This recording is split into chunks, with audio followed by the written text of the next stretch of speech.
C'est un petit peu compliqué, mais il faut que tu comprennes ça. Accepter une personne et l'aimer pour ce qu'elle est, et non pas pour ce qu'on voudrait qu'elle soit, c'est la plus belle preuve d'amour.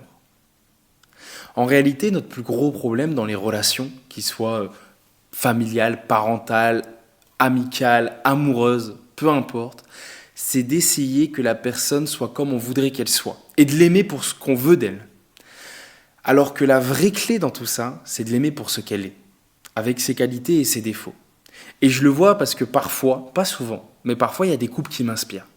Il y a des couples qui ont 30, 40 années de vie commune, je les vois, et ils sont encore passionnés, ils vivent bien, ils se sont acceptés, les deux portent les rêves de l'un et de l'autre, acceptent leurs rêves. Quand je vois ça, moi je fais waouh, et la deuxième chose, c'est j'essaye de comprendre comment. Et à chaque fois, c'est la même chose qui revient. C'est qu'ils se sont acceptés pour ce qu'ils sont. Ils n'ont pas cherché à changer l'autre. Et même si, comme dans tous les couples, il y a des hauts et des bas, c'est ce qui fait toute la différence. Et ça fait d'eux des couples puissants, des couples qui s'aiment pour qui ils sont, et des couples qui grandissent à deux. Et non pas un ou l'autre sur la touche, et l'autre qui se fatigue.